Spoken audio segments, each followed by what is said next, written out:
시간에는 하나님의 말씀을 저희가 보도록 하겠습니다. 고린도후서 1장 8절에서 10절 말씀, 제가 말씀을 봉독하겠습니다.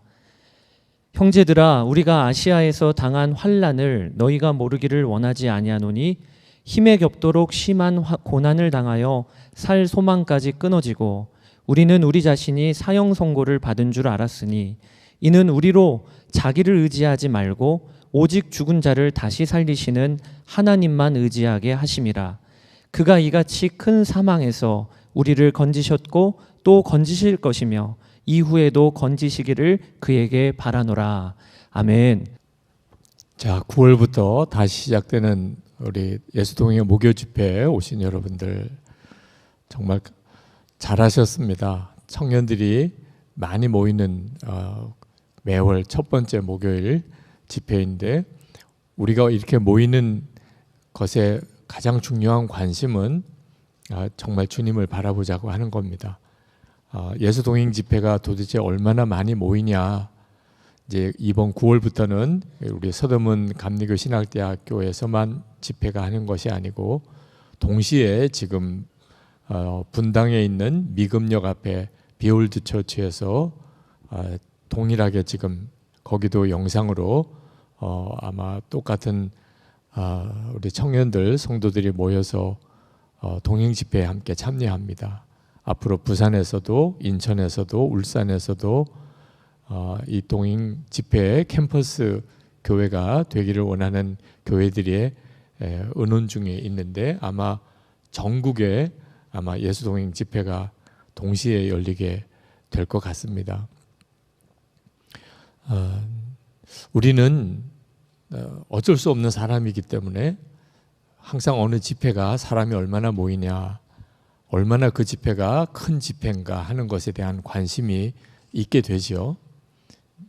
이번 학기도 이제 9월 첫 집회가 열렸는데 도대체 어떤 사람들이 올까, 얼마나 올까 하는 생각이 준비하는 팀에서 늘 있었습니다. 하나님이 저에게 너무나 강하게 주신 것이 내가 그 집회에 있느냐 하는 것에 대한 질문이었습니다. 여러분들도 오늘 여러분의 온통 관심이 주 예수님에게 있기를 바랍니다. 우리가 정말 주님이 우리와 함께 계신 것을 믿게 될 때 그건 정말 믿음의 문제입니다. 우리와 함께 주님이 계신 것은 너무나 분명하십니다. 주님은 약속을 하시고 반드시 지키시는 주님이시라 우리가 예수님을 영접했고 우리가 예수님을 믿게 될 때 우리와 함께 계십니다. 우리의 집에도 같이 계신 거고 우리 일터에도 학교에도 또 우리 교회에도 주님이 같이 계십니다. 문제는 그것을 믿느냐 안 믿느냐의 차이입니다. 주님은 함께 계신데 주님을 전혀 안 믿는 참 어처구니 없는 일이 우리 가운데도 일어납니다. 오늘도 그렇습니다. 주님이 우리와 함께 계시고 우리가 그 주님을 주목하느냐, 아니면 주님은 우리와 같이 계신데 사실 우리는 초점이 전혀 다른 데 가 있기 쉽습니다. 우리 조금 전에 우리 찬양을 정말 뜨겁게 해주셨는데 찬양팀에 가 있을 수도 있습니다.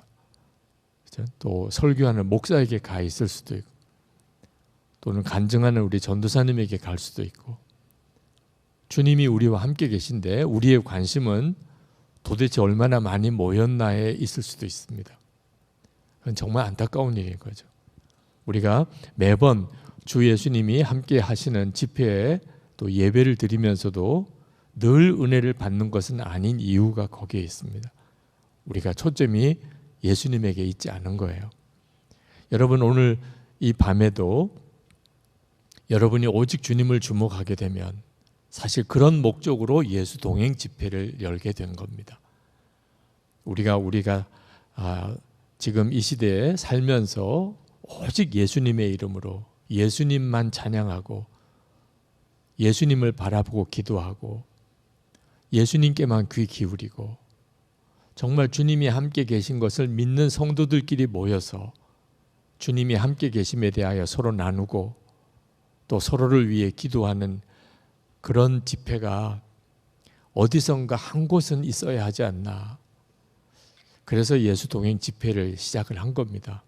그리고 이 집회를 계기로 한국교회 모든 예배와 집회, 그곳에 주님을 바라보는 눈이 열리는 역사가, 그래서 영적 대각성이 일어나는 불씨되기만을 원하는 거죠.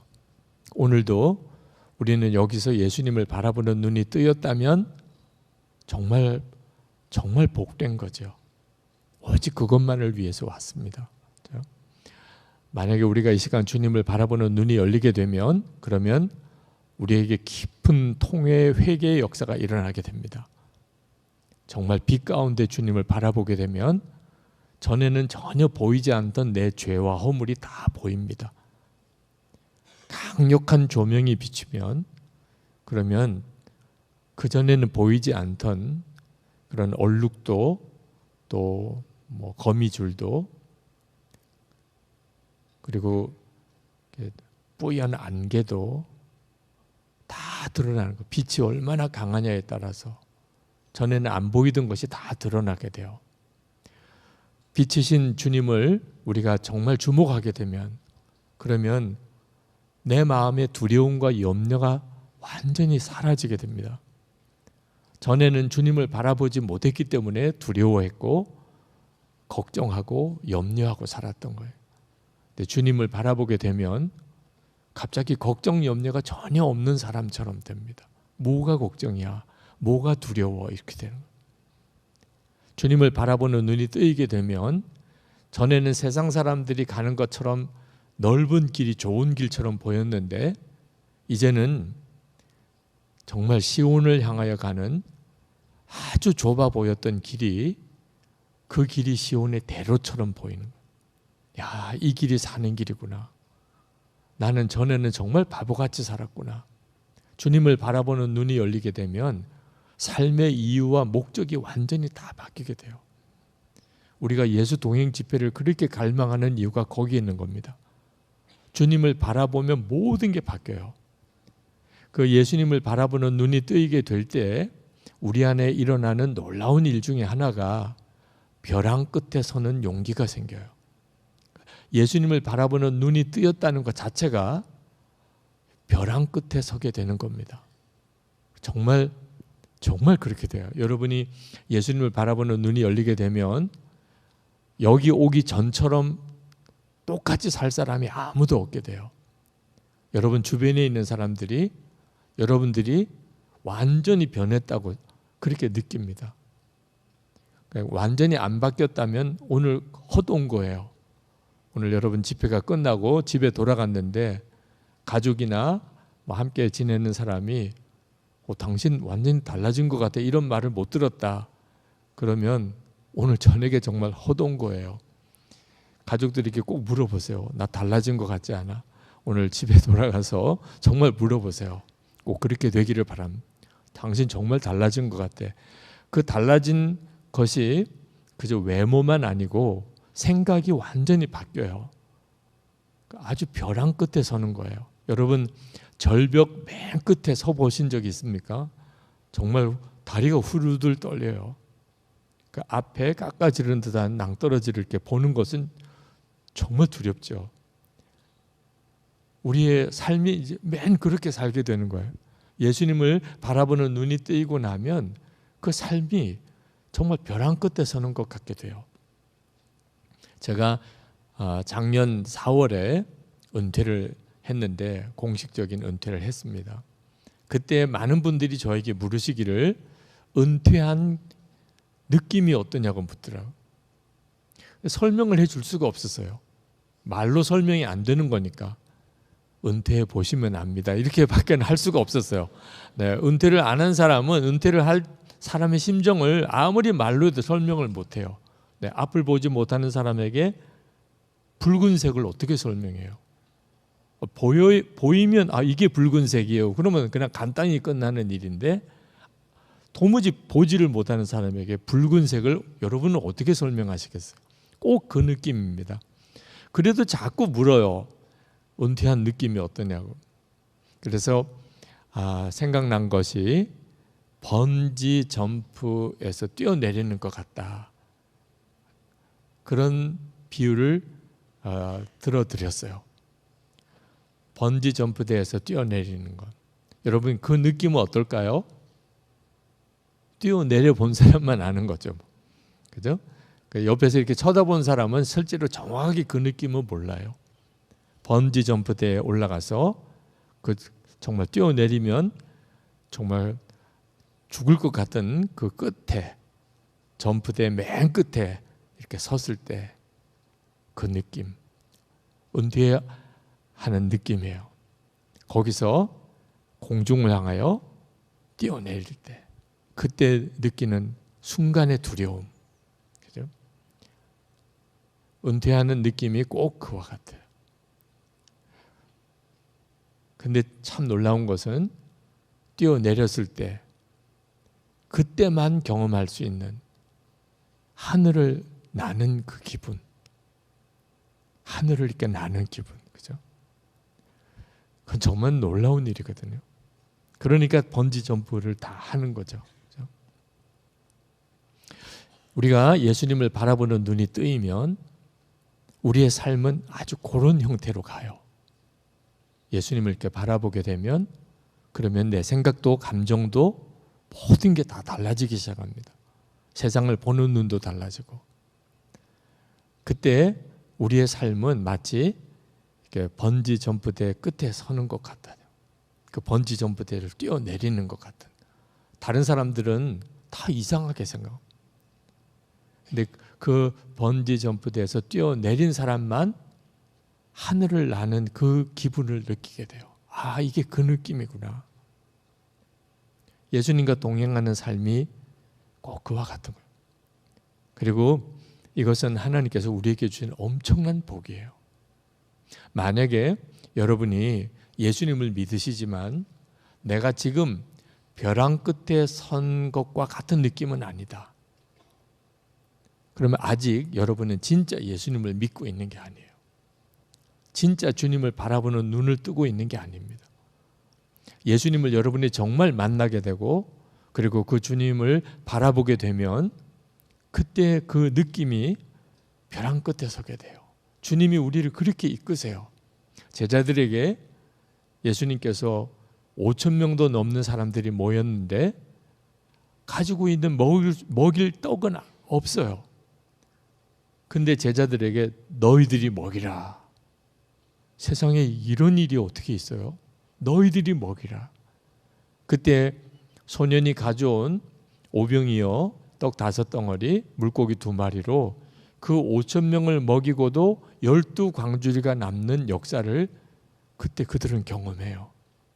그러나 그 과정은요, 진짜 벼랑 끝에 서는 상황과 똑같아요. 예수님께서 풍랑 위를 걸어오시다가 배 타고 있는 베드로가 주님이시면 나도 이 물 위를 걷게 해주십시오. 그때 예수님께서 베드로에게 오라, 걸어오라. 지금 풍랑이 있는 바다예요. 거기를 내려와서 물 위를 걸어오라는 거예요. 우리가 예수님을 정말 믿고 그리고 주님을 바라보고 주님을 따라 살 때 그와 같은 상황을 계속 만나게 돼요. 그러니까 벼랑 끝에 서는 용기가 믿음인 거예요. 진짜 예수님을 믿게 되는 믿음입니다. 진짜 주님 아니시면 죽을 것 같아요. 주님 아니시면 진짜 나는 죽는 거예요. 꼭 이런 느낌으로 사는 거죠. 여러분, 이런 삶이 정말 쉽지 않죠. 근데 주님이 우리를 그렇게 살도록 만드시는 것은 우리를 사랑하시기 때문이에요. 절대로 우리를 힘들게 하시거나 우리를 아주 괴롭히시거나 우리를 아주 어렵게 만드시려고 하심이 아닙니다. 여러분이 예수님을 정말 믿고 주님을 바라보게 될 때 주님이 여러분을 벼랑 끝으로 몰고 가는 것 같은 그런 느낌을 받게 될 때 꼭 기억하셔야 돼요. 하나님이 나를 사랑하시니까 그렇게 하시는구나. 무엇이 사랑이죠? 오직 주님만 바라보게 하는 거예요. 벼랑 끝에 하나님이 우리를 몰고 가시는 이유는 오직 주님만 바라보게 하세요. 오직 주님만 의지하게 하는 거예요. 벼랑 끝에서는요, 그게 유일한 답이거든요. 고린도후서 1장 9절 말씀에 오늘 이는 우리로 자기를 의뢰하지 않고 오직 죽은 자를 다시 살리시는 하나님만 의뢰하게 하심이라.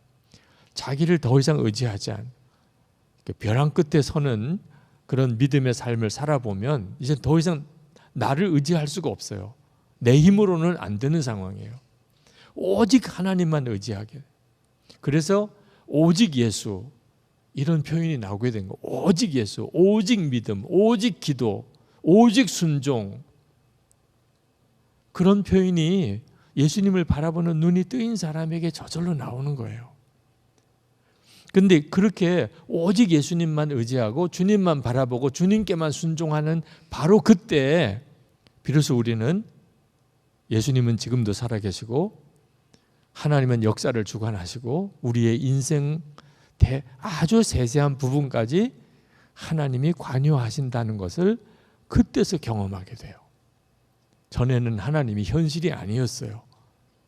하나님이 살아계시다는 것 정도는 믿었어요. 하나님이 천지를 창조하시고 하나님이 역사를 주관하시고 뭐 이런 정도쯤의 고백은 돼요. 그런데 하나님이 지금 내 삶을 주관하시고 지금 오늘 하루 나와 함께 계시고 지금 내 문제 속에 주님은 역사하시고 이런 고백은 안 되는 거예요. 하나님이 현실이 아닌, 그러니까 신앙이 방황하는 겁니다. 이유는 오직 주님만 의뢰하는 믿음이 아니었기 때문에. 다시 말하면 벼랑 끝에 서는 용기가 없는 거예요. 항상 안전만 확인해요. 내가 할 수 있는 범위 내에서만 하는 거예요.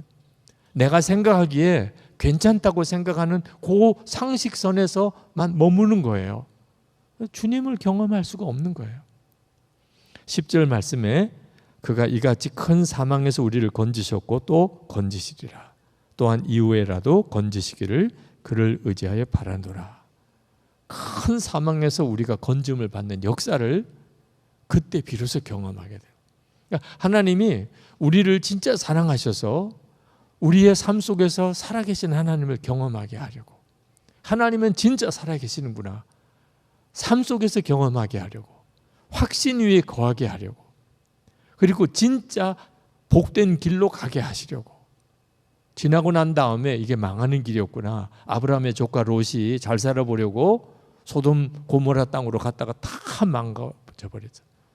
이런 식으로 살지 않도록 진짜 복된 길, 사는 길, 정말 하나님이 영광 받으시고 나 스스로의 삶 속에 잘했다, 그렇게 고백할 수 있는 그 삶을 살게 해주시려고 우리를 벼랑 끝으로 가게 하시는 거예요. 이스라엘 백성들이 애굽에서 출애굽하고 난 다음에 그들은 광야로 나갑니다. 광야는 진짜 먹을 것, 또 머물 수 있는 집, 마실 물 하나도 없는 곳이에요. 그냥 우리는 그냥 광야 생활을 했다 그렇게만 듣는데 실제 경험이 아니니까 실감이 전혀 안 나요. 네, 한번 성지순례 갔다가 광야 예배를, 주일 예배를 광야에서 드린 적이 있습니다.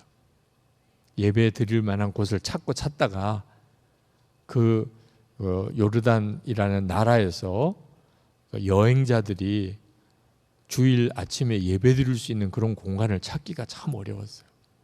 그래서 가이드 하시는 집사님이 좋은 곳이 있다고 해서 어디냐 그랬더니 광야에서 주일 예배 드리면 어때요? 저는 그 말을 듣고 너무 멋있다고 생각했어요. 와, 광야에서 주일 예배 진짜 멋있겠군요. 거기서 합시다.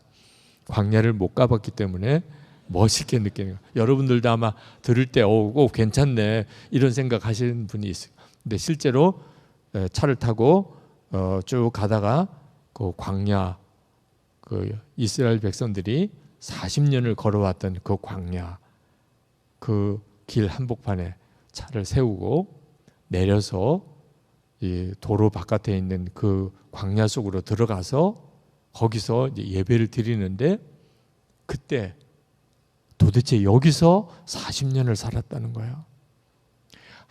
아무것도, 황량한 들판에 뭘 어디 제대로 뭘 수확할 만한 것, 그늘 하나도 없어요. 도대체 이 사막에 이스라엘 백성들이, 그 많은 이스라엘 백성들이 여기서 어떻게 살아요? 어떻게 하루를 여기서 어떻게 사냐?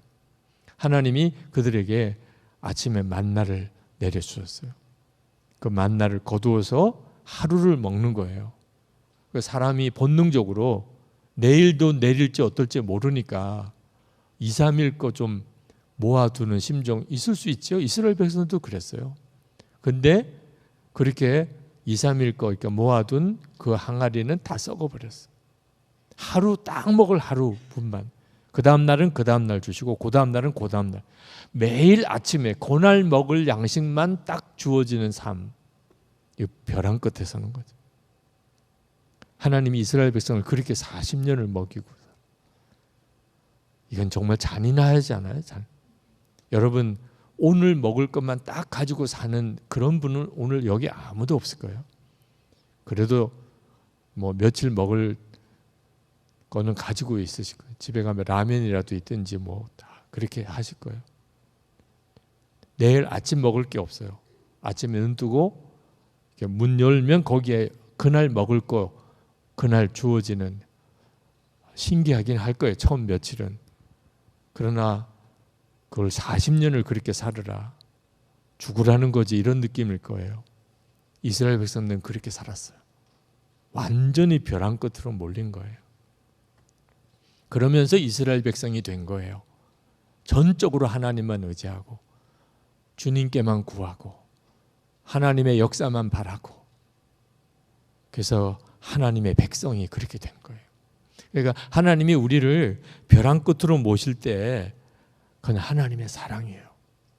절대로 그 일을 두려워하거나 하나님을 원망하거나 하지 않게 되길 바랍니다. 얼마 전에 CGN TV의 토크쇼인 레디온이라는 토크쇼 프로그램에 이용렬 집사님, 그 집사님이 저랑 같이 토크쇼를 진행을 했는데 뭐 여러 가지 많은 이야기를 나눴어요. 근데 그때 이제 기억나는 질문이 하나 있었습니다. 목사님, 요즘 청년들은 결혼을 안 하려고 그럽니다. 또 결혼을 해도 아이를 안 낳으려고 그럽니다. 이런 세태에 대해서 목사님은 어떻게 조언을 해 주실 수 있겠습니까? 그런 질문을 하시더라고요. 제가 그때 이런 말씀을 드렸어요. 요즘 청년들이 결혼할 수 있는데도 안 하려고 그러고 또 자녀를 낳을 수도 있는데도 안 낳으려고 하는 이유는 행복에 대한 정확한 개념이 잘못됐기 때문에, 고생 안 하고 부담 안 되고 귀찮은 일 없고 그렇게 살면 행복할 거라고 생각하는, 그러니까 결혼이 부담이 되는 거예요. 혼자 사는 게 편하다, 둘이 같이 살면 맞춰야 되고 여러 가지 신경 쓸 일도 많고, 그렇게 생각이 드니까 결혼 안 하려고 하는. 결혼했는데 아이는 안 낳으려고 그래요. 이유는 역시 아이 낳으면 기르고 너무 부담되고 힘드니까. 그러니까 아이 안 낳으려고 하는 거예요. 다 그 동기는 어떻든지 좀 행복하게 살아보고 싶은 거예요. 그런데 행복에 대한 개념이 잘못되었기 때문에 그렇게 가버리는 거예요. 도대체 어떤 게 행복이죠? 행복은 두 가지 조건이 있어야 돼요. 하나는 힘든 상황이 주어져야 돼요. 두 번째는 사랑이 있어야 돼요. 이 둘이 함께 있을 때 그 다음에 느끼는 감정이 행복이에요. 만약에 힘든 상황이 없어요. 너무 편해요. 부족함이 없어요. 모든 게 다 쉬워요. 그러면 행복이 절대로 느껴지지 않아요. 편안하고 아무런 어려움도 없고 부담되는 일도 없으면 행복할까요? 결코 그렇지 않습니다. 만약에 그렇다면 하나님이 우리를 벼랑 끝으로 몰아가실 이유가 없어요. 여러분, 지난 세월을 한번 돌아보세요. 여러분의 짧은 세월 중에도 아주 쉽고 부담 없고 편안하기만 했던 시절이 있었을 거예요. 근데 그 시절이 행복하다고 느끼는 사람은 없어요. 지루하고 뭐 기억나는 것도 별로 없고, 지금도 아마 거의 내게 그런 세월이 있었어 이런 생각일 거예요. 근데 힘들고 정말 어려웠어요. 눈물도 많이 흘렸고.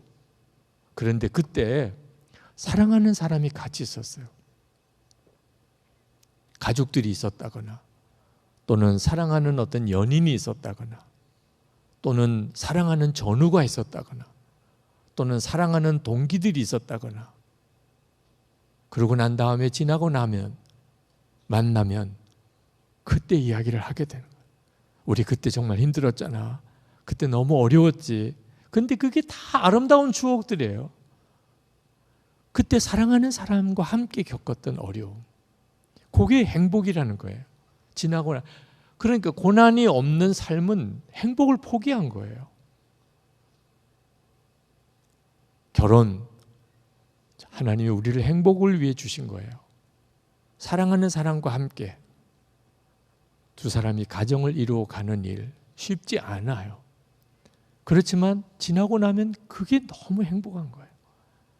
자녀들 낳고 기르고 신경 쓸 일이 한둘이 아니에요.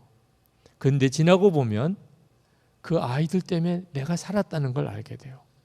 그 자녀 때문에 내가 산 거예요. 그 자녀가 하나님이 주신 선물이에요.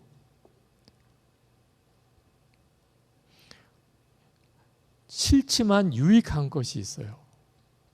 그게 대표적인 게 고난이에요. 하나님이 우리 주님이 나를 벼랑 끝으로 나아가게 하시는 이유는 우리를 사랑하시기 때문이에요.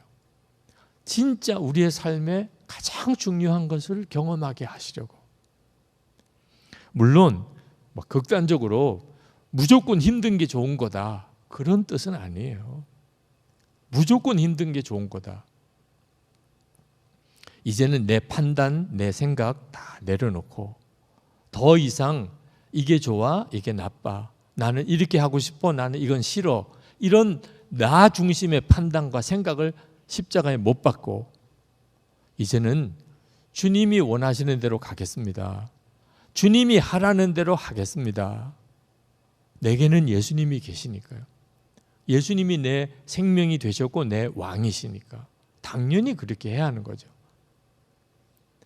그렇기 때문에 내가 좀 힘든 삶을 살아야 된다면, 뭘 포기해야 된다면 그건 정말 우리에게 너무 귀한 일이 된다.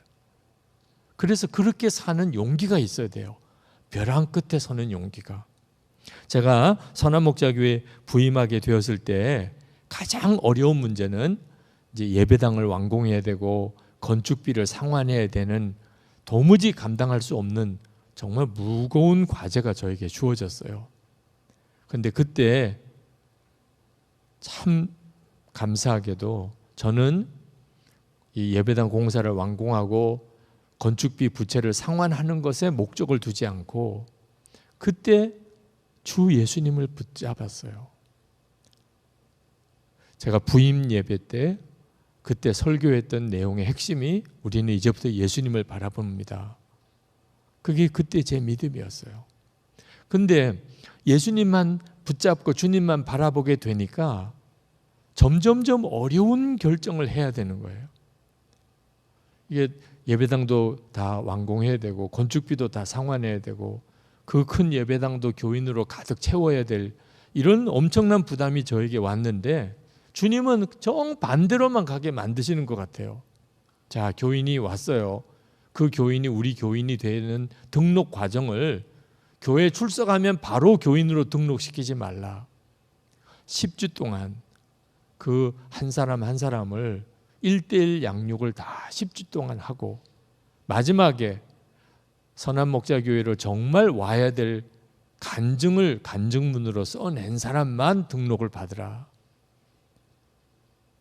교회 망하라는 것과 똑같은 느낌이 들어.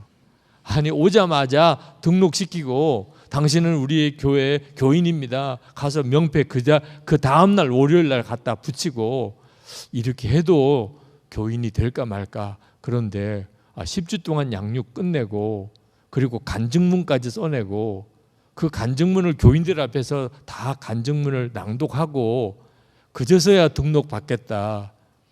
나라도 등록 안 하겠다. 그런 느낌이 들더라고요. 근데 그때 한 교인이 된다는 것은 한 가족이 된다는 뜻인데 도대체 가족은 어떻게 생기는가? 한 아이가 엄마 뱃속에 잉태되어서 10달 동안을 그 어머니 뱃속에서 자라고 난 다음에야 비로소 아이로 태어나는 거예요. 결혼할 때도 맞아. 결혼으로 한 가족이 되는 거죠. 근데 여러분 만나자마자 혼인신고부터 하러 갑니까? 그런 사람은 없잖아요. 서로 만나고 교제하고 위기도 겪고 다시 또 극복도 하고 서로 깊이 이해하는 과정을 거치는데 10주면 그래서 10주 만에 결혼했다. 빠른 거예요? 늦은 거예요? 엄청 빠른 거죠. 만난 지 10주 만에 결혼했어요. 근데 우리 교인들은요, 목사님 왜 그렇게 길어요? 이러니까 한 가족 되는 일이 만만치가 않은 일이거든요.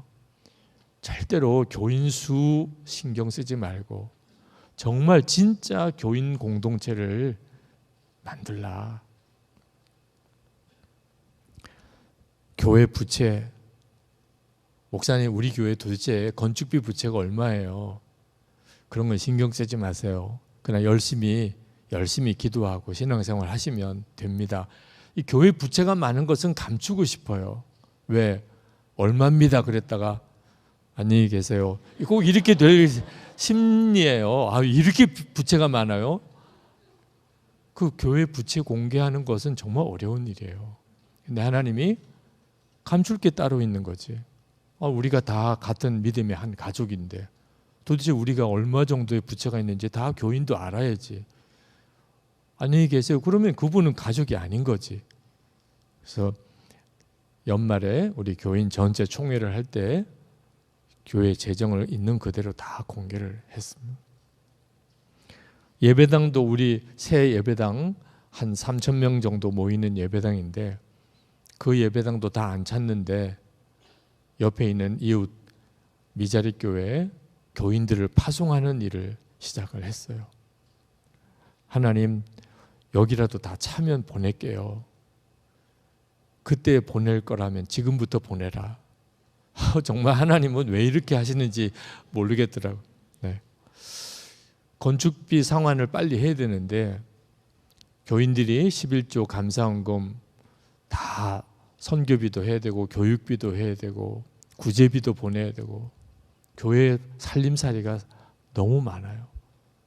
근데 건축헌금이 적으면 그러면 일단 다른 헌금으로라도 일단 건축비를 상환을 해야 돼. 그런 유혹이 항상 오죠. 네. 꼭 건축헌금이라고 쓴 것만 가지고 건축비 상환을 해라. 이것도 참 어려운. 건축헌금입니다 라고 쓴 것만 가지고 이자도 갚고 원금도 갚고 나머지는 정상적으로 교회가 써야 될 일에 제대로 써야 된다. 선교비도 보내고 구제비도 보내고 교육비도 사용하고. 우리도 한 100억이 넘는 빚이 있는데 일본에 있는 우리 개척한 교회에서 예배당을 마련하는데 5억이 모자란다고. 그래서 빚을 내서 우리는 100억이 105억이 되고 그리고 5억을 보냈어요. 네.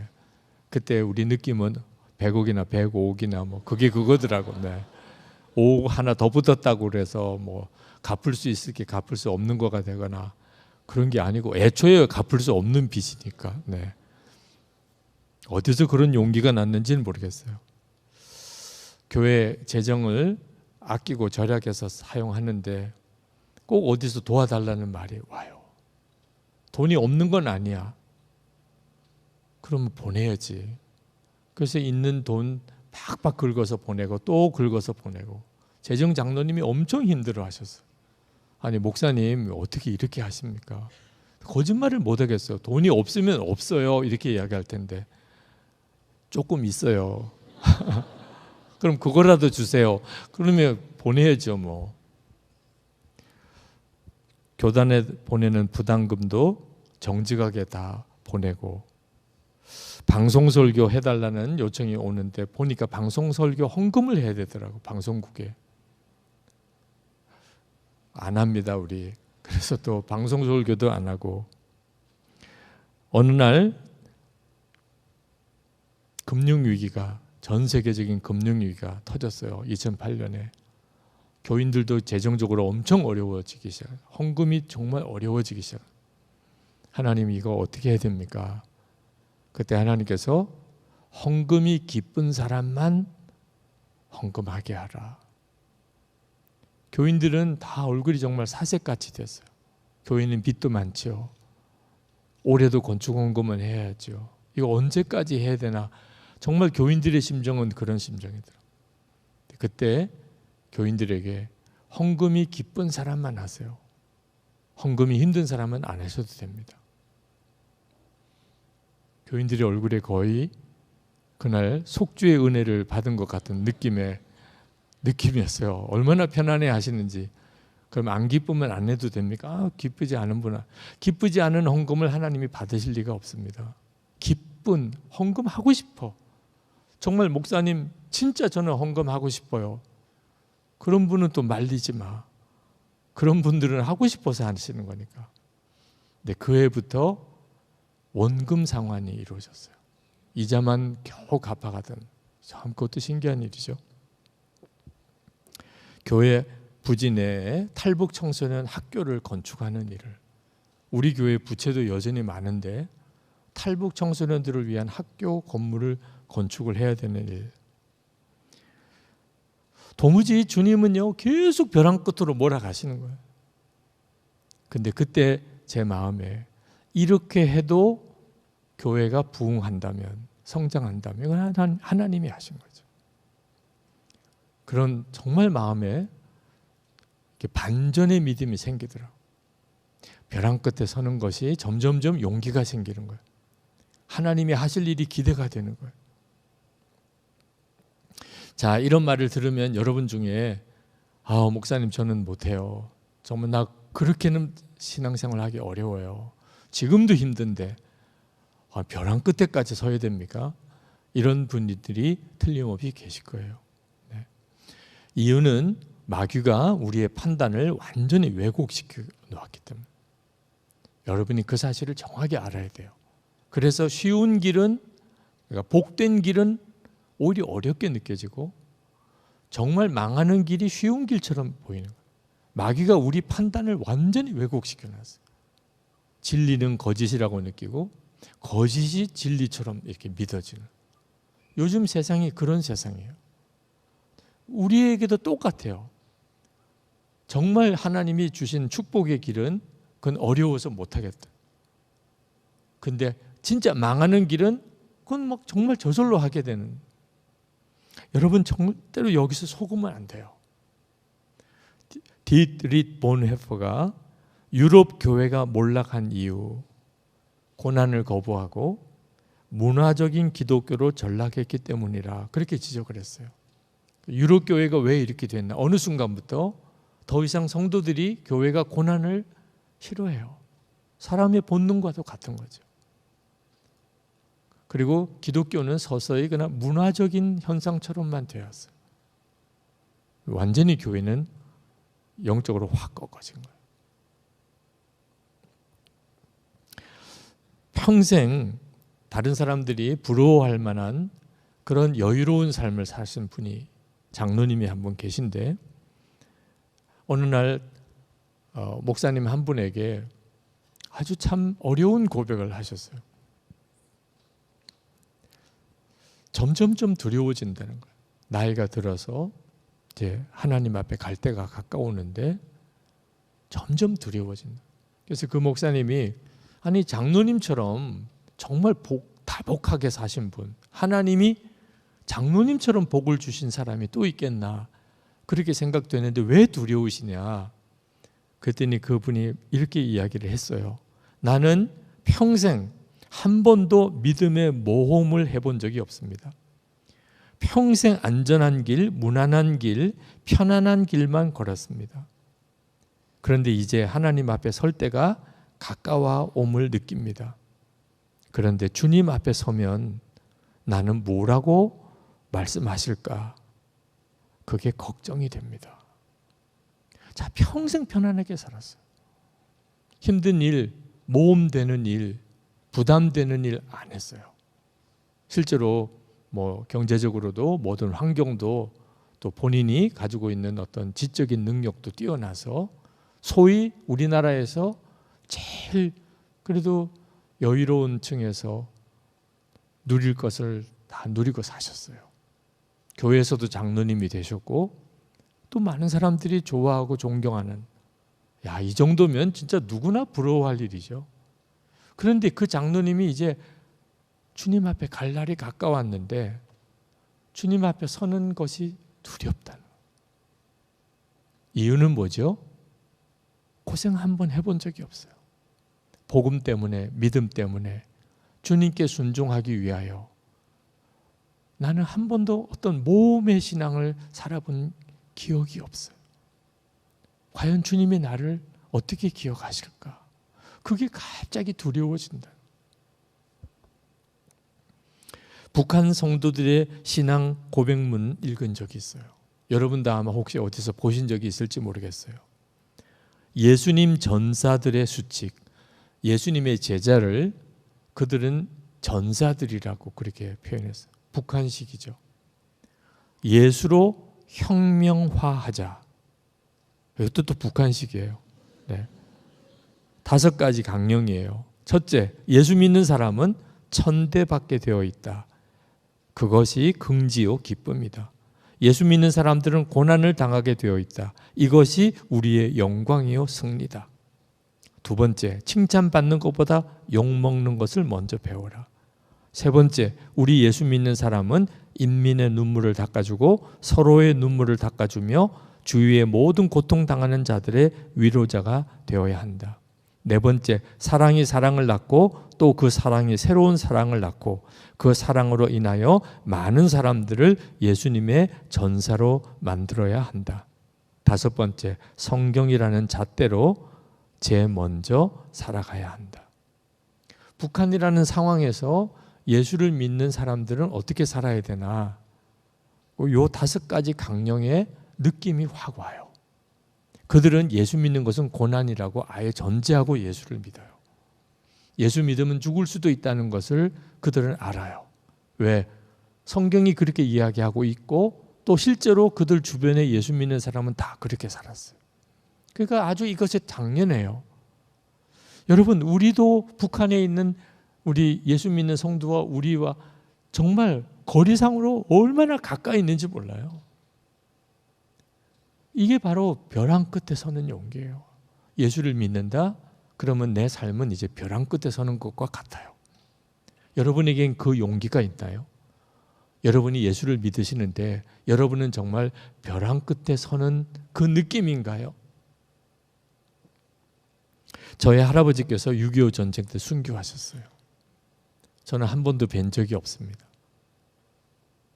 근데 솔직히 저는 고난이 두려웠어요. 할아버님처럼 그렇게 순교하는 것이 저에게는 두려움이었어요. 저는 목사가 이왕 목사가 되는 거 큰 교회 목사 되고 싶고 대접받는 목사, 존경받는 목사, 그런 목사가 되고 싶지 힘든 고난의 길은 가고 싶지 않았어요. 그러다가 언젠가 한번 어느 대학교에 이제 개강 예배에 설교 부탁을 받았습니다. 그 대학에 있는 대학생들, 우리 크리스찬 대학생들과 교수님들 예배 드리는 시간에 설교를 해야 하는데 제가 그 설교를 준비하다가 너무너무 부끄러운 마음이 드는 거예요. 내가 이 대학생들 앞에서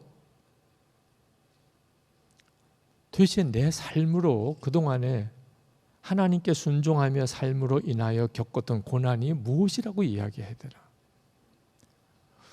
물론 저 자신의 이야기 하지 않고 성경 이야기만 하고 설교를 끝낼 수 있어요. 그러나 설교자는 항상 증인이어야 된다고.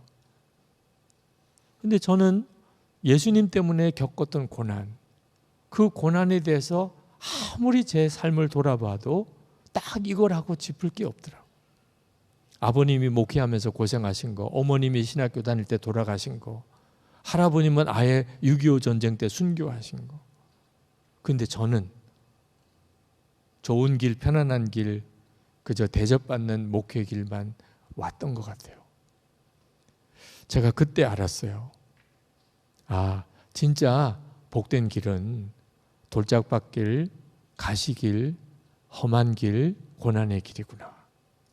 그게 진짜 복된 길이구나. 이 세상으로 끝난다면 그럴 리가 없죠. 그런데 우리의 삶은 하나님의 나라의 삶이잖아요. 거기가 진짜거든요. 제가 예수님과 동행하는 삶을 살면서 달라진 것이 바로 고난에 대한 믿음이 달라진 거예요. 주님을 바라보는 눈이 점점 뜨이기 시작하고 예수님이 정말 함께 계신 게 믿어지니까 그 다음엔 고난이 달리 생각이 되는 거예요. 벼랑 끝에 서는 것이 느낌이 달라요. 기대가 생겨요.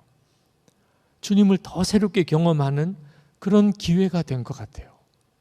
저는 솔직히 목사 되는 게 싫었어요. 신학교 가는 것도 정말 싫었어요. 그런데 저는 목사가 될 수밖에 없었어요. 그런데 돌아보니까 목사 된 것이 저에게는 얼마나 다행인지 몰라요. 그때는 몰랐어요. 그 길이 그렇게 좋은 길인 줄 몰랐어요. 신학교까지 와서도 목사 안수 받기 전날 저는 하염없이 헤매고 다녔어요. 그날 밤 인천에서 열린 100주년 기념 연회에서 그때 안수를 받았는데 안수 받기 전날 저는 인천 거리를 하염없이 걸었어요. 오늘 도망가야 되나? 내일 안수 받으면 이젠 도망도 못 간다. 근데 전 용기가 없어서 안수를 받았어요. 도망갈 용기가 없었어요. 근데 지금 생각하니까 이렇게 목사가 된 것이 얼마나 감사한지. 저는 설교가 너무너무 힘들었어요. 설교가 너무너무 열등감이 많았어요. 저는 사람들 앞에 말하는 것이 자연스럽지 않습니다. 굉장히 저에게는 어려운 일이에요. 그렇다고 설교를 잘하기도. 그렇지만 설교를 해야 돼요. 목사가 되었으니까. 정말 하나님 앞에 눈물로 기도했어요. 이왕 해야 되는 설교라면 그러면 주님의 말씀을 제대로나 전하는 설교자가 되게 해달라고 엄청 울었어요. 자격이 없으면 차라리 더 사찰하겠습니다. 하나님이 너 안 돼. 넌 자격 없어. 그러면 깨끗하게 내려놓겠습니다. 저 교회 사찰이라도 평생 그렇게 살다가 그렇게 주님 앞에 가는 게 차라리 훨씬 마음 편할 것 같았어요. 그런데 그랬던 그 설교 때문에 저는 제 신앙이 해마다 계속 조금씩이라도 상승 곡선을 탔어요.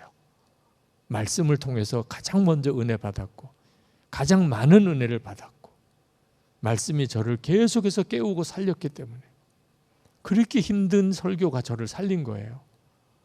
저는 선한목자교회에서 목회하면서 예수님만 바라보는 목회를 하겠다고 하면서 겪었던 어려움이 많았어요. 그래서 오히려 목회가 복을 받았어요. 예수 동행일기를 쓰는 것은 아주 전형적인 일이에요. 예수 동행일기 쓰자고 교인들에게 공포하고 얼마나 제가 후회했는지 몰라요. 교인들이 다 싫어하는 거예요. 다 부담스러워하는 거예요. 부목사님들은 교회 떠날 생각을 하는 것 같아요. 내가 결정적인 실수를 했구나. 그냥 이대로만 가면 목회 그냥 잘 마무리할 걸 괜히 일기 쓰자고 해놓고 내가 이렇게 정말 어려움을 겪나. 그렇게 15년이 지났어요. 예수 동행의 삶은 한국교회를 일깨우고 영적으로 깨우치는 하나님의 도구로 쓰임 받는 것을 보아요. 여러분, 주님이 우리를 예수님을 정말 바라보고 주님을 진짜 믿으면 우리를 자꾸 벼랑 끝으로 몰고 가는 것 같아요. 근데 그게 사는 길이에요. 우리에게 필요한 것은 벼랑 끝에 서는 용기가 필요한 거예요. 절대로 편안한 삶, 쉬운 삶이 우리에게 답이 아니에요. 지난 6월에 선한목자교회 위드 지저스 데이 주일에 가장 일기 쓰기 힘든 부류의 두 사람이 간증을 했어요. 한 사람은 고3 학생, 진짜 일기 쓰기 나누기 어려운 사람, 고3 학생. 또 한 사람은 시니어 교회, 갈렙교회 집사님, 치매 판정 받은 지 5년이 되신 분. 진짜 일기 쓸 수 없는 분 중에 이분처럼 일기 쓸 수 없는 분이 있겠어요. 치매 판정 받은 지 이제 5년이 되셨어요. 주금자 집사님. 그분의 간증을 제가 잠깐 읽어드리고 우리 같이 기도합시다. 치매가 시작된 지 5년이 지나고 있습니다. 감사하게도 더디게 진행되어 일상생활을 하는데 큰 지장은 없으나 숫자와 사람의 이름을 자꾸 잊어버려 민망할 때가 있습니다. 특히나 능숙하게 해내던 컴퓨터 작업도 이제는 할 수 없게 되어 자신감이 많이 떨어지기도 하였습니다. 하루에도 몇 번씩 일기를 쓸 때가 있습니다. 일기 쓴 것을 잊어버리기 때문입니다. 또 앱 사용법도 매번 잊어버려 어려움도 있지만 주님과 대화하는 시간이기에 마음이 편하고 주님과 대화가 되니 지금 상황에 대한 아쉬움도 외로움도 없고 나는 정말 행복한 사람이라는 생각이 들어 동행일기 쓰는 시간이 신나고 즐겁습니다. 그래서 제 보잘것없는 일기는 항상 주님 감사합니다, 사랑합니다로 마칩니다. 저는 주로 새벽에 말씀을 읽고 일기를 씁니다. 말씀이 이해가 안 돼 어려울 때도 있고 기도도 잘 못해 주기도문을 읽는 것으로 대신할 때가 많지만 이렇게 아침을 말씀과 일기로 시작하면 게이트볼 치러 가는 발걸음도 날아가듯이 가볍고 하루가 기쁩니다. 일주일에 2번 딸아이 집에 가서 자폐성 장애를 가진 손자 성민이를 돌봅니다. 처음 성민이가 태어났을 때 이런 어려움을 겪는 것이 독신으로 살겠다는 딸을 괜히 결혼하라고 독촉한 내 탓인 것 같아 자책했지만 성민이를 키우며 하나님의 사랑을 깨닫고 성민을 통해 나도 딸도 믿음이 깊어지니 성민이는 하나님께서 주신 복덩이입니다. 비록 시작은 고난이었으나 이제는 나도 딸의 가정도 웃습니다. 얼마 전 바람에 흔들리는 나뭇잎만 쳐다보고 사랑과 눈을 마주치지 않는 성민이가 황토 진흙 속에 발을 담갔을 때 정말 기뻤고 조금씩 성장해가는 성민이를 돌봐주시는 하나님의 은혜에 감사했습니다. 이번 간증을 준비하면서 치매가 더 깊어져 내가 하나님을 잊어버리고 딸의 가정이 내 기억 속에서 지워지는 것에 대해 생각해 봤습니다. 너무 슬픈 일입니다. 저는 매일 치매도 성민이도 낫게 해달라고 기도합니다. 그러나 하나님께서 제 기도를 들어주지 않으셔도 괜찮습니다. 나는 나의 치매를 감사로 바꿀 수 있으며 힘 닿는 데까지 딸의 가정을 도울 것이며 어떻게라도 동행일기를 쓰며 명랑하게 주님과 함께 손잡고 걸을 것입니다. 저에게 예수 동행일기는 기도이며 주님을 잊지 않게 해주는 좋은 치료제입니다. 생명이 닿을 때까지 주님만 바라보겠습니다. 주님 감사합니다. 주님 사랑합니다. 정말 기가 막힌 간증이었어요.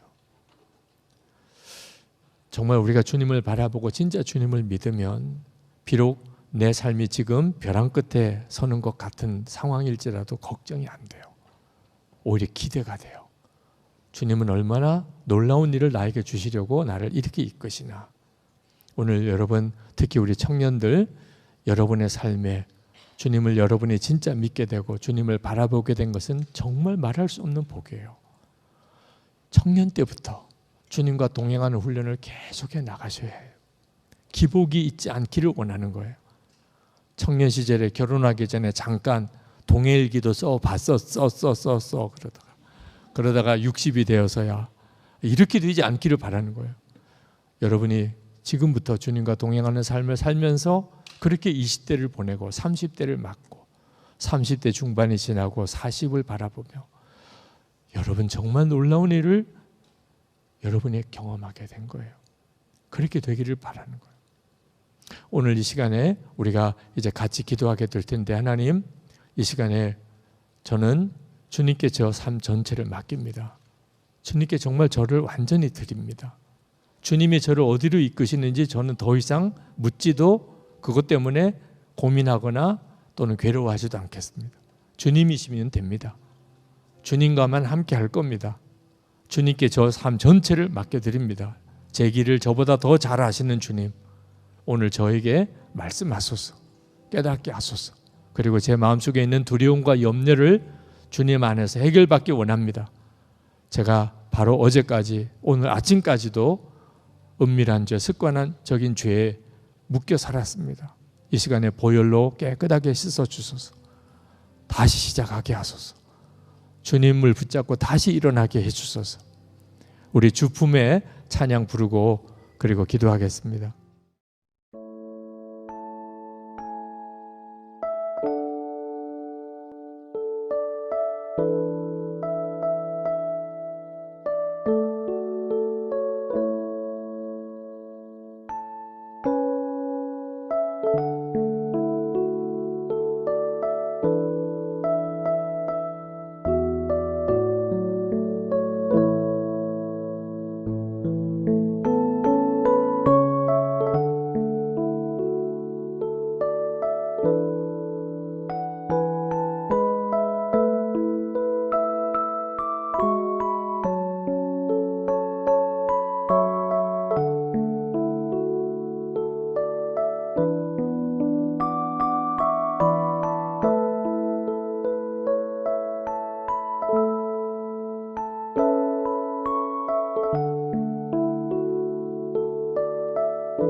주